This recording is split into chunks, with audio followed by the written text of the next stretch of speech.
Big boss Marathi season 6 अगदी शेवटच्या टप्प्यावर आले आहे. आता आपण पाहिले तर एकच आठवडा राहिलेला आहे. आतापासूनच ही चर्चा सुरू झालेली आहे की बिग बॉस मराठी सीझन 6चा विजेता कोण होणार. वेगवेगळी नावं समोर येताना आपल्याला दिसत आहे. परंतु सर्वात जास्त चर्चा होत आहे ती तन्वी गोलटेची. आपण आता जर पाहिले तर एकूण 8 सदस्य बाकी आहे. यामध्ये सागर कारंडे, राखी सावंत, विशाल कोटियन, राकेश बापट, दीपाली सय्यद, अनुश्री माने, रेवा कौसारे आणि तन्वी गोलटे हे स्पर्धक आपल्याला खेळताना दिसत आहे.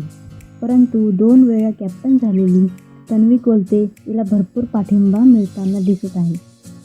आपण जर पाहिले तर विशालला सुद्धा चांगले ओढ पडताना दिसत आहे. परंतु मागील काही दिवसांपासून त्याचा गेम दिसत नाही. यामुळे तो मागे पडताना दिसत आहे. अजून एका स्पर्धकाची चर्चा होताना दिसत आहे आणि ती स्पर्धक म्हणजे अनुश्री माने. तिला पण भरपूर ओढ पडताना दिसत आहे. हिचा गेम पण चांगला आहे. बाकी राहिलेले स्पर्धक विजेत्याच्या शर्यतीमध्ये कुठेतरी मागे पडताना दिसत आहे.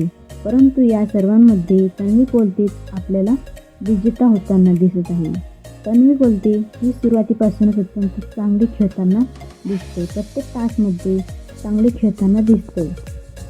आतापर्यंत पाहिले तर तिचे विरोधकसुद्धा तिची तारीफ करताना दिसते. त्यामुळे तन्वी गोलटे विजेता होताना आपल्याला दिसते. तर तुम्हाला काय वाटते, बिग बॉस मराठी सीझन 6ची विजेता तन्वी गोलटे होणार का? कमेंट करून नक्की सांगा आणि चॅनलला सबस्क्राईब करा.